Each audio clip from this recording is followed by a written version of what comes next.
ఈరోజు ఎంతో కమ్మగా ఉండే వంకాయ పెరుగు పచ్చడి చేశానండి. చాలా అంటే చాలా బాగుంటుంది. ముందుగా వంకాయల్ని నీటితో శుభ్రంగా కడిగేసి ఇలా ముక్కలుగా కోసుకోవాలి.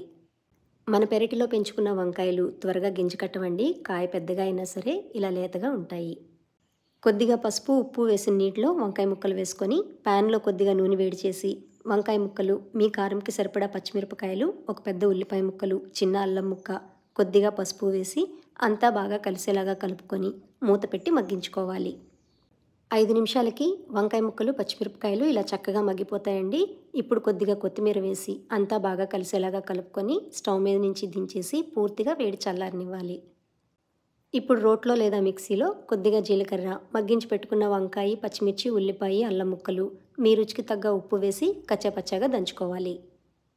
మీరు మిక్సీలో గ్రైండ్ చేసుకున్నా సరే అండి. మరీ మెత్తగా గ్రైండ్ చేసుకోకుండా ఇలా కాస్త కచ్చపచ్చగా ముక్కల్లాగా ఉంచుకుంటే పెరుగులో తగులుతున్నప్పుడు చాలా బాగుంటుంది. ఇప్పుడు ఇంట్లోనే తోడుపెట్టుకున్న కమ్మటి పెరుగుని తీసుకొని ఇలా దంచుకున్న పచ్చడిలో వేసి అలా గరిటతో కలుపుకుంటే సరిపోతుంది.